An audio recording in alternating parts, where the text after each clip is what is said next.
Hello guys, welcome back കുട്ടിദാനം blog. നമ്മളിതൊരു get ready with me ആണ് നോക്കാൻ പോകുന്നത്. അപ്പോൾ ആദ്യം നമ്മൾ ഡോബിൻ്റെ ഒരു ബ്യൂട്ടി ക്രീം എന്ന് പറഞ്ഞ ക്രീം നമ്മൾ ഫേസിൽ നന്നായിട്ട് അപ്ലൈ ചെയ്ത് കൊടുക്കുക. ഫേസിൽ എന്ത് അപ്ലൈ ചെയ്താലും നെക്കിൽ കൂടെ അപ്ലൈ ചെയ്യാൻ മാക്സിമം ശ്രമിക്കുക. എല്ലാം രണ്ട് കളറായിട്ടിരിക്കുന്നതായിരിക്കും ഗൈസ്. അപ്പോൾ ഇത് ഞാൻ നന്നായിട്ട് ഇച്ചിരി എമൗണ്ട് കൂടുതലെടുത്തു. ഇപ്പോൾ ഭയങ്കര വെയിലൊക്കെ അല്ലേ, അപ്പോൾ ഒരു മിനിറ്റ് നന്നായിട്ടൊന്ന് മസാജ് ചെയ്ത് കൊടുക്കുക. ഒന്ന് റിലാക്സ് ആവും, സ്കിന്നൊന്ന് അതൊക്കെ ഒന്ന് അബ്സർവ് ആവുന്നിടം വരെ കൊടുക്കുക. നമ്മൾ എന്ത് ക്രീം ഉപയോഗിച്ചാലും അതൊരു നന്നായിട്ട് മസാജ് ചെയ്ത് നമ്മുടെ സ്കിന്നിൽ മാക്സിമം അപ്ലൈ ചെയ്യാൻ നോക്കുക. പിന്നെ ഗാർണിയറിൻ്റെ വൈറ്റമിൻ സിയുടെ ഡേ ക്രീമാണ്. ഇതില്ലാതെ എനിക്കൊരു പരിപാടിയുമില്ല ഗൈസ്. കാരണം ഇതെനിക്ക് അത്രയ്ക്ക് ഇഷ്ടപ്പെട്ട ക്രീമാണ്. ഞാനൊരു 2 ഇയർ ആയിട്ട് ഇതിപ്പോൾ കണ്ടിന്യൂസ് ആയിട്ട് യൂസ് ചെയ്യുന്നുണ്ട് കേട്ടോ. അതിൻ്റെ ആയിട്ടുള്ള വിസിബിലിറ്റി ആയിട്ടുള്ള മാറ്റങ്ങൾ എൻ്റെ സ്കിന്നിലുണ്ട്. ഡാർക്ക് സ്പോട്ടൊക്കെ നന്നായിട്ട് കുറഞ്ഞു. ചെറിയ ഒരു വെളുത്തിട്ട് പാറത്തൊന്നുമില്ല, എന്നാലും ചെറിയൊരു ബ്രൈറ്റൊക്കെ ഫേസിലുണ്ട്. കണ്ടു, ഞാൻ ഒരു സൈഡ് അപ്ലൈ ചെയ്തതും ഒരു സൈഡ് അപ്ലൈ ചെയ്യാത്ത ഭാഗം ഞാൻ നിങ്ങളെ കാണിച്ചിട്ടുണ്ട്.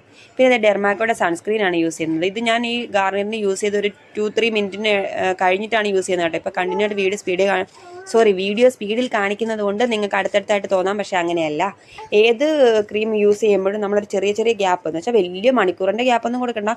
ഒരു 15 സെക്കൻഡ് 20 സെക്കൻഡൊക്കെ ഒരു മാക്സിമം ഗ്യാപ്പ് കൊടുത്തിട്ട് അടുത്തത് അപ്ലൈ ചെയ്യാൻ നോക്കുക. പിന്നെ സൺസ്ക്രീൻ, എൻ്റെ നാക്കെന്താ കുഴയുന്നത്. സൺസ്ക്രീനും ഇതുപോലെ തന്നെ നമ്മൾ 2 ഫിംഗർ റൂൾ വെച്ചിട്ട് അപ്ലൈ ചെയ്ത് കൊടുത്തു ഗൈസ്. അതിനുശേഷം ഈ സോഫ്റ്റിൻ്റെ ഒരു ബോഡി ക്രീം ഞാൻ ലെഗിലും ഹാൻഡിലും ഒക്കെ നന്നായിട്ട് അപ്ലൈ ചെയ്ത് കൊടുക്കുന്നുണ്ട്. കാരണം വെയിൽ കൊള്ളുന്ന ഭാഗങ്ങളൊക്കെ മാക്സിമം നമ്മൾ കവർ ചെയ്യാൻ നോക്കുക. മീൻസ് ഇതുപോലുള്ള ബോഡി ലോഷൻസ് സൺസ്ക്രീനൊക്കെ വെച്ചിട്ട് കവർ ചെയ്യുക. അമ്മാതിരി വെയിലാണ്, കരിഞ്ച് പോകും. അതിനുശേഷം നമ്മൾ കണ്ണെഴുതി കൊടുക്കുകയാണ്. ഞാൻ ഐലൈനർ വെച്ച്, പക്ഷേ ഞാൻ പുതിയ വാലിട്ട് നോക്കിയത്, പക്ഷേ എനിക്ക് ചേരുന്നില്ല. എനിക്ക് താഴോട്ട് എഴുതുന്നത് ചേരുകയില്ല. ഐബ്രോ ഫില്ല് ചെയ്ത് കൊടുത്തായിരുന്നു കേട്ടോ, അത് പറയാൻ മറന്നുപോയി. കണ്ണ് ഞാൻ എഴുതി. അതിൻ്റെ ഇടയ്ക്ക് എൻ്റെ ദച്ചപ്പൻ ഇവിടെ വന്നിരുന്ന സൗണ്ട് കേട്ട ഇടയ്ക്ക് ഞാൻ വോയിസ് ചെയ്യുന്നതിൻ്റെ ഇടയ്ക്ക് ഇവിടെ വന്നിരിപ്പുണ്ട് കുരിപ്പ്.